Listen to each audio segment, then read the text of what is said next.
Shalom semuanya. Tanggal 4 September 2021, gereja kita GBI Jalan Jenderal Gatot Subroto genap berumur 33 tahun. Saya mengucapkan selamat hari ulang tahun yang ke-33. Tuhan Yesus memberkati kita semua berlimpah, limpah, limpah. Amin. Pesan Tuhan untuk memasuki tahun yang ke-34 terdapat dalam Kolose 3 ayat 1 sampai dengan 4. Demikian bunyinya.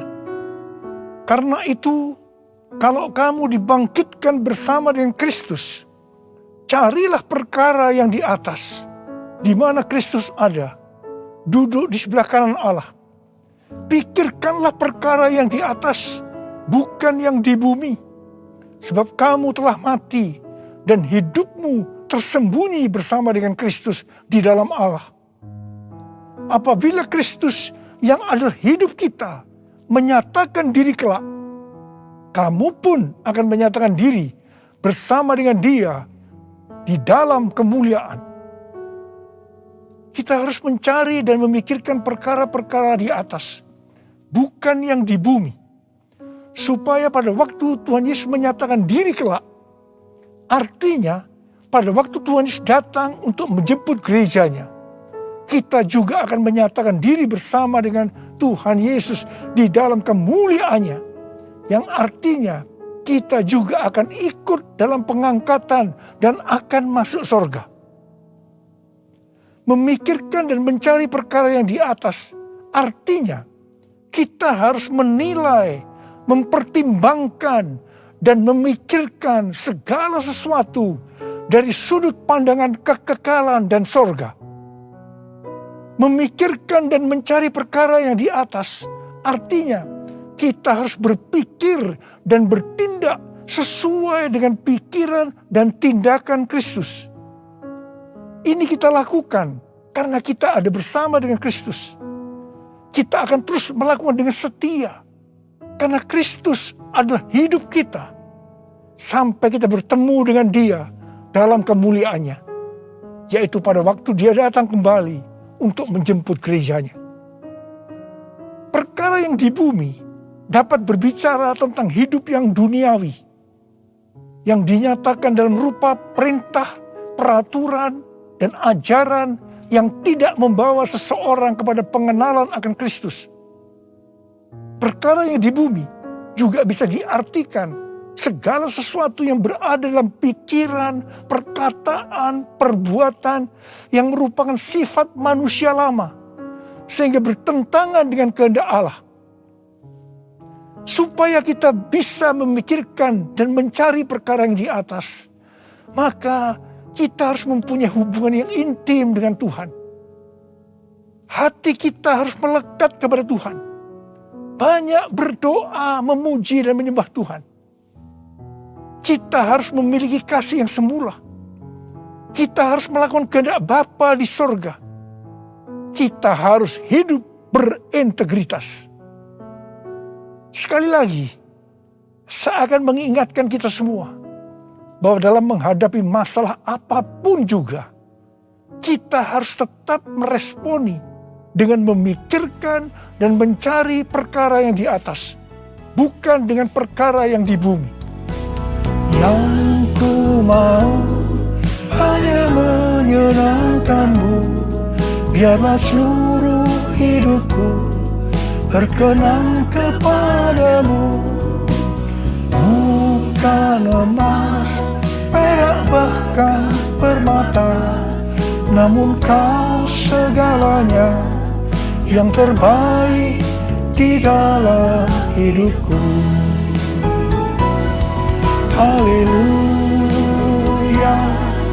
terpujilah Tuhan. Haleluya, kekal selamanya. Haleluya, terpujilah Tuhan Allah Maha Kuasa. Allah Maha Kuasa. Allah Maha Kuasa.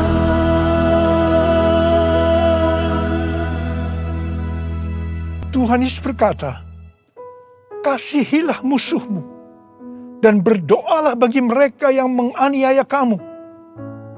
Karena dengan demikian, kamu adalah anak-anak Bapamu yang di sorga. Apabila kamu mengasihi orang yang mengasihi kamu, apakah upahmu? Bukankah pemungut cukai juga melakukan demikian? Dan apabila kamu hanya memberi salam kepada saudara-saudaramu saja, bukankah orang yang tidak mengenal Allah juga melakukan hal yang seperti itu? Karena itu haruslah kamu sempurna, sama seperti Bapamu yang di sorga adalah sempurna. Kita tahu bahwa ini tidak mudah untuk dilakukan. Tapi bukan berarti tidak bisa. Kita pasti bisa melakukannya. Kita harus mengingat Amsal 4 ayat 23 yang berkata, jagalah hatimu dengan segala kewaspadaan, karena dari situlah terpancar kehidupan. Kita akan mengalami kehidupan kekal selama-lamanya jika hati kita mau mengampuni orang yang bersalah kepada kita. Tuhan Yesus mengajar dalam doa Bapa kami, ampunilah kami atas segala kesalahan kami, seperti kami juga mengampuni orang yang bersalah kepada kami. Kalau kita tidak mengampuni orang yang bersalah kepada kita, maka Tuhan juga tidak akan mengampuni kita. 1 Yohanes 3 ayat 14 dan 15 berkata, kita tahu bahwa kita sudah berpindah dari dalam maut ke dalam hidup, yaitu karena kita mengasihi saudara kita. Barang siapa tidak mengasihi, ia tetap di dalam maut. Setiap orang yang membenci saudaranya adalah seorang pembunuh manusia. Dan kamu tahu bahwa tidak ada seorang pembunuh yang tetap memiliki hidup yang kekal di dalam dirinya. Karena itu, mari kita harus mencari dan memikirkan perkara yang di atas, bukan yang di bumi. Haleluya, terpujilah Tuhan. Haleluya, kekal selamanya. Haleluya, terpujilah Tuhan Allah Maha Kuasa. Allah Maha Kuasa. Allah Maha Kuasa.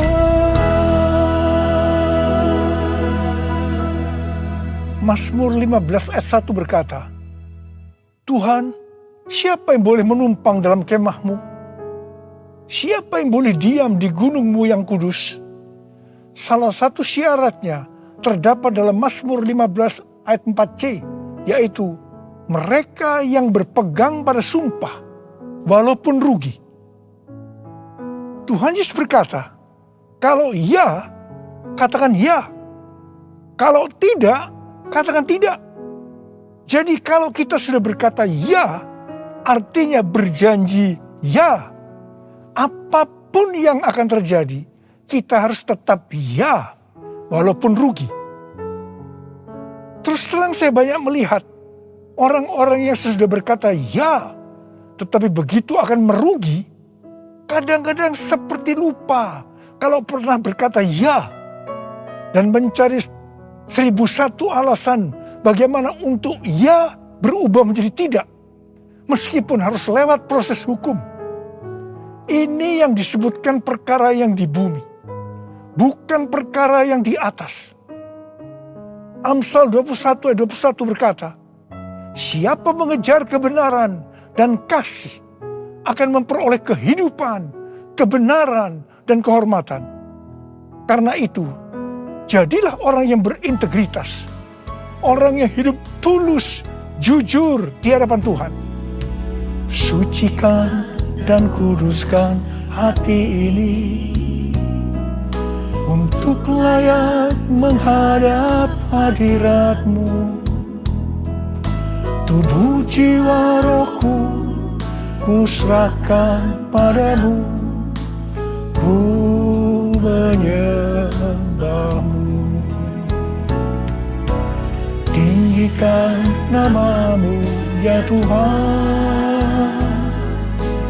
Mulialah nama-Mu ya Tuhan.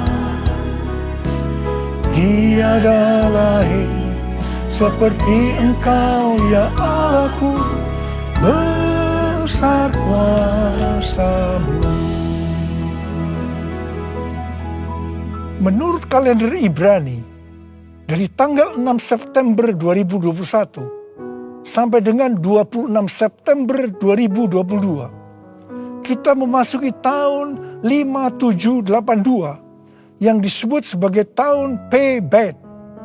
P-Bet artinya 82. P adalah angka 80, menggambarkan mulut. Jadi masuk tahun P-Bet ini, kita diingatkan kembali tentang mulut. Bet atau huruf kedua dalam alfabet Ibrani digambarkan dengan sebuah tenda atau rumah atau tempat kediaman. Ada dua tempat tinggal dari umat manusia. Yang pertama di dunia. Yang kedua di sorga atau di neraka. Memasuki tahun P-Bet atau 82, kita diingatkan bahwa kita masih hidup dalam dunia ini. Tetapi segala apa yang kita lakukan, apa yang kita ucapkan, apa yang kita tuliskan dalam media sosial, bukan seperti cara-cara dunia, tetapi harus dengan cara surga. Microsoft merilis indeks keberadaban digital atau Digital Civility Index yang menunjukkan tingkat keberadaban pengguna internet atau netizen sepanjang tahun 2020. Hasilnya memprihatinkan karena menunjukkan tingkat keberadaban netizen Indonesia sangat rendah. Berdasarkan laporan survei dari 16.000 responden di 32 negara, antara bulan April sampai Mei 2020. Ini menunjukkan Indonesia ada di peringkat ke-29 terburuk di Asia Tenggara. Saya percaya netizen ini termasuk di dalamnya orang-orang Kristen juga. Tuhan Yesus berkata dalam Matius 12 ayat 36 dan 37. Tetapi aku berkata kepadamu, setiap kata sia-sia yang diucapkan orang harus dipertanggungjawabkannya pada hari penghakiman. Karena menurut ucapanmu engkau dibenarkan, dan menurut ucapanmu pula engkau akan dihukum. Tuhan Yesus akan segera datang kembali. Mari, saya mengajak kita semua untuk berhati-hati dengan mulut kita. Juga dengan apa yang kita tuliskan di media sosial. Apakah itu hoax atau ujaran kebencian, supaya jangan kita dihukum. Amsal 21 ayat 23 berkata, siapa memelihara mulut dan lidahnya, memelihara diri daripada kesukaran. Karena itu, pikirkanlah dan carilah hal-hal yang di atas, di mana Kristus tinggal, bukan seperti yang di bumi. Mulutku penuh dengan pujian kepadamu ya Yesus Tuhan. Sepanjang hari ku beri penghormatan kepadamu ya Allahku. Mulutku penuh dengan pujian kepadamu ya Yesus Tuhan. Sepanjang hari ku beri penghormatan kepadamu ya Allahku. Sepanjang hari ku beri penghormatan kepadamu ya Allahku. 1 Korintus 6 ayat 19 berkata, atau tidak tahukah kamu bahwa tubuhmu adalah bait Roh Kudus yang diam di dalam kamu, Roh Kudus yang kamu peroleh dari Allah, dan bahwa kamu bukan milik kamu sendiri. Roma 14 ayat 8 berkata, sebab jika kita hidup untuk Tuhan. Dan jika kita mati untuk Tuhan. Jadi baik hidup atau mati, kita adalah milik Tuhan. Kita yang sudah dimeteraikan oleh Roh Kudus adalah milik Tuhan. Jadi kita hidup untuk Tuhan. Kita mati untuk Tuhan. Tuhan menghendaki agar kita menjadi serupa dengan gambarnya. Jadi dia harus makin besar dan kita harus semakin kecil. Biarlah orang melihat Kristus yang ada di dalam kita. Ada seorang hamba Tuhan dari Inggris yang bernama Smith Wigglesworth. Dia dikenal sebagai Rasul Iman. Dia dipakai oleh Tuhan dalam mujizat dan kesembuhan secara luar biasa. Dia tetap melayani Tuhan sampai akhir hidupnya. Pada waktu dia berumur 87 tahun. Tuhan pernah berkata kepadanya, Wigglesworth, aku akan membakar engkau sampai habis. Sampai tidak ada lagi Wigglesworth, hanya Yesus. Wigglesworth berdoa, ya Tuhan, lakukan itu.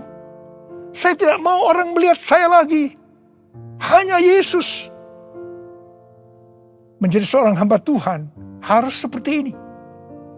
Juga harus seperti Yohanes Pembaptis yang berkata, ia harus makin besar, tetapi aku harus makin kecil. Karena itu hari-hari ini kita melihat baptisan api sedang turun, membakar habis keakuan kita, kedagingan kita, sehingga kita akan semakin kecil. Ia semakin besar. Waktu sebelum pandemi COVID-19, saya melihat perlombaan gereja-gereja untuk menjadi yang paling besar, paling terkenal. Dan kita melihat bahwa perlombaan itu sudah dihentikan oleh Tuhan sejak kita memasuki pandemi. Tetapi di tengah-tengah pandemi ini muncul satu fenomena baru, yaitu terjadi perlombaan untuk mencari views dengan bermacam-macam motivasi dan kepentingan. Saya percaya ketika ditanya, jawabnya pasti ini untuk kemuliaan Tuhan. Bukan rahasia lagi. Kalau seseorang mempunyai jumlah views yang banyak, pasti akan terkenal, mendapat pujian, untuk kebanggaan kalau kita dipakai oleh Tuhan, atau kepentingan bisnis, atau mungkin juga ada hal-hal yang lain. Tidak heran kalau views menjadi tolok ukur suatu prestasi di zaman digital ini. Sehingga banyak orang yang berlomba-lomba menggunakan segala cara dunia untuk mendapatkan hal tersebut. Seperti beli followers, beli like, atau bahkan memaksa orang menonton konten kita. Saya berdoa supaya bukan karena views kita membuat konten, tetapi karena ada kuasa daripada Tuhan yang menggerakkan kita. Sehingga ketika orang menonton konten yang kita buat, di situ ada aliran kehidupan yang mengisi mereka yang menonton. Hari-hari ini Tuhan mengingatkan kepada kita sebagai hamba Tuhan agar berhati-hati. Kalau kita ingat bagaimana cara perlombaan gereja sebelum masa pandemi itu dihentikan oleh Tuhan, maka kita harus berhati-hati agar kita tidak mengulangi kesalahan yang sama. Saya mengajak agar kita introspeksi, memeriksa diri kita. Saya bertanya, kalau kita melihat views kita banyak, apakah kita benar-benar berkata, ini adalah untuk kemuliaan Tuhan? Atau kita berbangga hati karena ini dianggap ukuran Tuhan memakai kita? Tuhan Yesus mengingatkan kita dalam Lukas 6 ayat 26. Celakalah kamu jika semua orang memuji kamu. Karena secara demikian juga nenek moyang mereka telah memperlakukan nabi-nabi palsu. Tuhan Yesus mengingatkan kepada kita, kalau seseorang selalu ingin dipuji-puji, itu adalah nabi palsu. Tuhan mengingatkan kepada kita bahwa kita harus semakin kecil, Dia semakin besar. Kita harus semakin menjadi seperti gambarnya. Karena itu, Tuhan hari-hari menurunkan baptisan api, di mana itu akan membakar atau menghancurkan keakuan kita. Menjadi seperti Kau, Yesus. Menjadi seperti Kau, Yesus. Menjadi sempurna dalam seluruh hidupku. Menjadi seperti Kau, Yesus. Menjadi seperti Kau, Yesus. Menjadi sempurna dalam seluruh hidupku.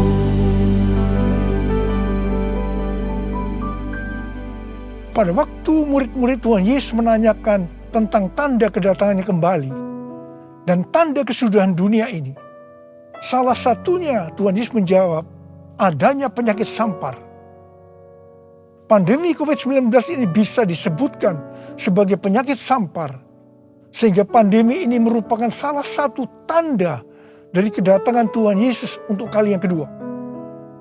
Tuhan Yesus mau agar kita mempersiapkan diri sebaik-baiknya untuk menyambut kedatangan Tuhan Yesus di awan-awan yang akan menjemput gerejanya.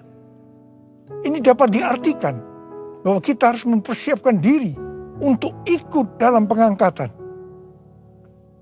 Ketika tahun 2009 Tuhan Yesus berbicara kepada saya tentang aku datang segera. Hal itu akan didahului dengan pencurahan Roh Kudus yang dahsyat. Salah satu tanda dari pencurahan Roh Kudus yang dahsyat sesuai dengan Yoel 2 ayat 31 adalah terjadinya goncangan yang dahsyat. Tahun 2013 Tuhan memberikan nama dari pencurahan Roh Kudus yang dahsyat itu sebagai Pentakosta yang ketiga. Goncangan yang dahsyat yang Tuhan maksudkan adalah pandemi COVID-19. Jadi pandemi COVID-19 ini adalah salah satu tanda bahwa Pentakosta yang ketiga sedang terjadi. Hal ini dapat diartikan bahwa pandemi ini akan membuat orang-orang mawas diri, introspeksi, bertobat, dan menjadi murid Tuhan Yesus. Pada waktu Roh Kudus dicurahkan di kamar loteng Yerusalem, maka terdengar seperti tiupan angin keras, dan tampaklah lidah-lidah seperti nyala api yang hinggap pada 120 murid Tuhan Yesus. Mereka dibaptis dengan Roh Kudus, yang juga dapat diartikan mereka mengalami baptisan api. Hal seperti ini juga terjadi hari-hari ini. Pada Pentakosta ketiga, kita juga sedang mengalami baptisan api. Pandemi adalah salah satu wujud dari baptisan api. Saya terkesan dengan pidato Bapak Presiden Jokowi pada sidang tahunan 16 Agustus 2021 yang berkata, krisis, resesi, dan pandemi seperti api. Kalau bisa, kita hindari. Tetapi jika hal itu tetap terjadi, banyak hal yang bisa kita pelajari. Api memang membakar, tetapi juga menerangi. Kalau terkendali, dia menginspirasi dan memotivasi. Dia menyakitkan, tetapi sekaligus bisa menguatkan. Kita ingin pandemi ini menerangi kita untuk mawas diri, memperbaiki, dan menguatkan diri kita dalam menghadapi tantangan untuk masa depan. Wow, saya percaya Tuhan memakai Bapak Presiden Jokowi untuk menyatakan kehendaknya melalui pandemi ini untuk Indonesia. Hari-hari ini kita sedang mengalami baptisan api. Tuhan sedang membersihkan gerejanya. Kita akan diubah oleh Tuhan. Dan melalui pandemi ini, saya percaya kita akan menjadi indah pada waktunya. Kalau ada di antara saudara yang karena pandemi ini atau karena masalah lain mengalami tekanan-tekanan seperti depresi, ketakutan, kebingungan, tidak tahu apa yang harus diperbuat, merasa kehilangan masa depan, Tuhan mengingatkan kita dalam 1 Korintus 10 ayat 13 bahwa pencobaan-pencobaan yang kamu alami ialah pencobaan-pencobaan biasa yang tidak melebihi kekuatan manusia, sebab Allah setia, dan karena itu Ia tidak akan membiarkan kamu dicobai melampaui kekuatanmu. Pada waktu kamu dicobai, Ia akan memberikan kepadamu jalan keluar sehingga kamu dapat menanggungnya. Tuhan Yesus itu baik. Dia sungguh baik dan sangat baik kepada kita semua. Tuhan Yesus merindukan pada saat Dia datang di awan-awan untuk menjemput gerejanya. Kita akan ikut dalam pengangkatan dan masuk surga karena kita memikirkan dan mencari perkara-perkara yang di atas, di mana Kristus ada, duduk di sebelah kanan Allah Bapa. Holy, holy, are you Lord God Almighty? Worthy is the Lamb, worthy is the Lamb. You are holy, holy, are you Lord God Almighty? Worthy is the Lamb, worthy is the Lamb. Amin. Mari kita angkat tangan kita, berbahasa roh, saudara. Kita berbahasa roh. Oh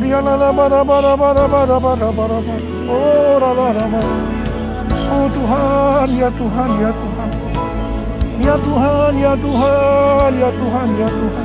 Oh ya Abba, ya Abba, ya Abba, ya Abba, ya Abba. Engkau melihat anak-anak-Mu ya Tuhan. Engkau sudah berbicara kepada kami semua, bahwa kami harus mencari, memikirkan perkara-perkara yang di atas, bukan yang di bumi. Tuhan, mampukan kami ya Tuhan. Kau tolong kami semua. Oh Rabbah, kami mau Tuhan, kami mau ya Tuhan.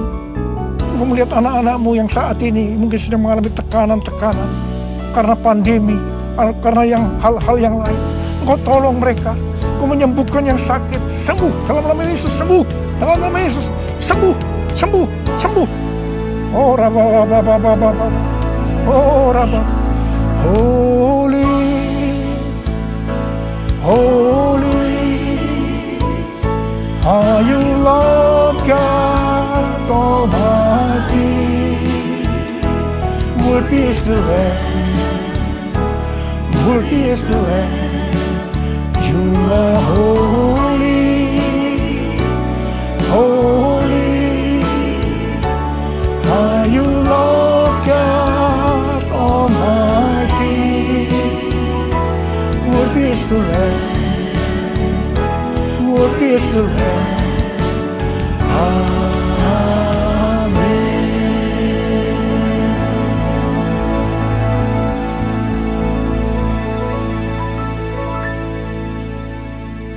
Mari saudara-saudara, kita akan masuk dalam perjamuan kudus. Kita akan mengingat ayat ini. Sebab setiap kali kamu makan roti ini dan minum cawan ini, kamu memberitakan kematian Tuhan sampai Ia datang. Perjamuan kudus adalah perjamuan Tuhan Yesus sendiri. Setiap kali kita masuk dalam perjamuan kudus, Tuhan Yesus selalu berkata, biarlah ini menjadi peringatan akan daku. Biarlah ini menjadi peringatan akan daku. Mari arahkan hati kita kepada kebaikan Tuhan. Supaya kita lebih mengasihi Tuhan Yesus. Supaya kita lebih mengasihi satu dengan yang lain. Mari tundukkan kepala. Bapa, siapakah kami sebelum kami mengenal Engkau? Kami semua orang berdosa. Upah dosa adalah maut, mati. Tetapi Engkau yang tidak berdosa telah dijadikan dosa oleh karena kami. Engkau harus turun dari sorga mulia, menjelma menjadi manusia, mati ganti kami dengan penderitaan yang luar biasa. Sungguh betapa baiknya Engkau, Aba.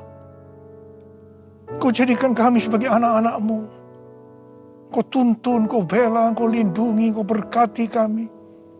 Engkau juga menegur, menghajar kami. Kalau kami berbuat salah, itu Engkau ya Aba. Itu Engkau ya Aba. Tuhan akan memberkati kita semua melalui perjamuan kudus. Tapi Tuhan mau kita makan dan minum dengan cara yang benar. Karena itu masing-masing sekarang introspeksi. Lihat keadaan dirimu masing-masing. Jangan menyimpan dosa. Kalau ada dosa yang Tuhan ingatkan saat ini, langsung minta ampun. Langsung minta ampun. Ampuni ya Tuhan. Ampuni kami. Ampuni kami ya Tuhan. Ampuni, ampuni, ampuni ya Tuhan. Ampuni ya Tuhan. Kau melihat anak-anakmu sedang meminta ampun Tuhan padamu. Bapa, layakkan kami untuk masuk dalam perjamuan kudus. Kami akan masuk dalam perjamuan kudus dengan hati yang penuh ucapan syukur. Dalam nama Yesus kami berdoa. Amin.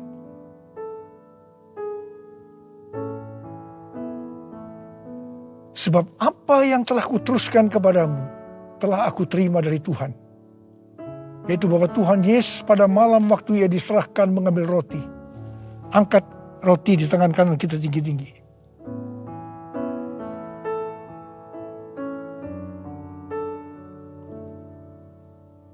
Dan sesudah itu ia mengucap syukur atasnya. Dia memecah-mecahkannya dan berkata, inilah tubuhku yang diserahkan bagi kamu. Perbuatlah ini menjadi peringatan akan aku. Sudah dikasih Tuhan. Bukankah roti yang kita pecah-pecahkan ini adalah persekutuan kita dengan tubuh Kristus. Mari kita makan dalam nama Yesus.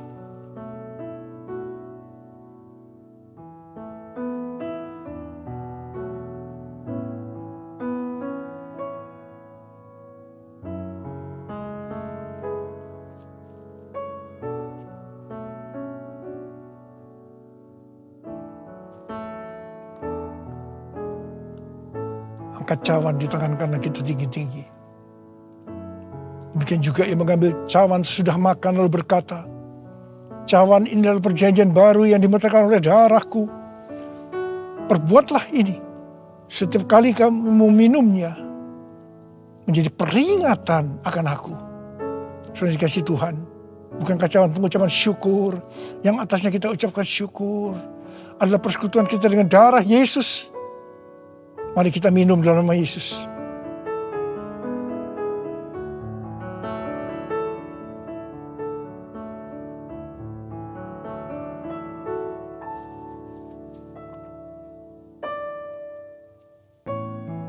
Mari angkat tangan kita, ucapkan syukur dengan suara. Jangan diam, jangan diam. Keluarkan suara. Ya Tuhan, terima kasih ya Tuhan. Oh rala bakana maya rala baya rala bara. Oh rala baya rala baya rala baya rala. Tuhan terima kasih. Terima kasih ya Tuhan, Kau baik buat kami. Terima kasih Engkau yang baik. Kau baik ya Tuhan, terima kasih ya Tuhan. Oh rala. Terima kasih Yesusku. Terima kasih Yesusku, puji syukur hanya bagi Tuhanku. Terima kasih Yesusku, terima kasih Yesusku, puji syukur hanya bagi Tuhanku. Terima kasih ya Tuhan. Terima kasih Yesusku, terima kasih Yesusku, puji syukur hanya bagi Tuhanku.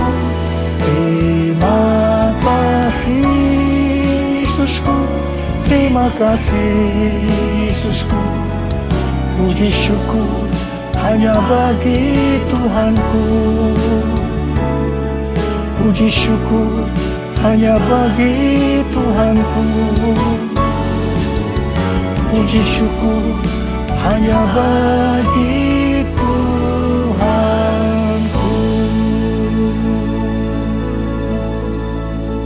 Tuhan, berkati anak-anak-Mu semua. Dalam masa pandemi ini Kau tetap menjaga anak-anak-Mu ya Tuhan. Anak-anak-Mu sehat. Kalau hari ini ada yang terpapar, dalam nama Yesus sembuh. Dalam nama Yesus sembuh.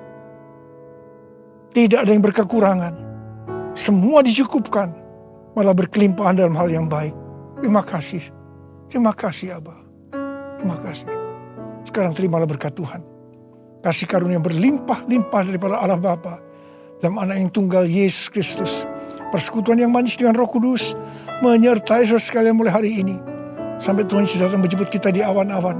Dan bahkan sampai selama-lamanya. Yang percaya bersama-sama katakan, Amin.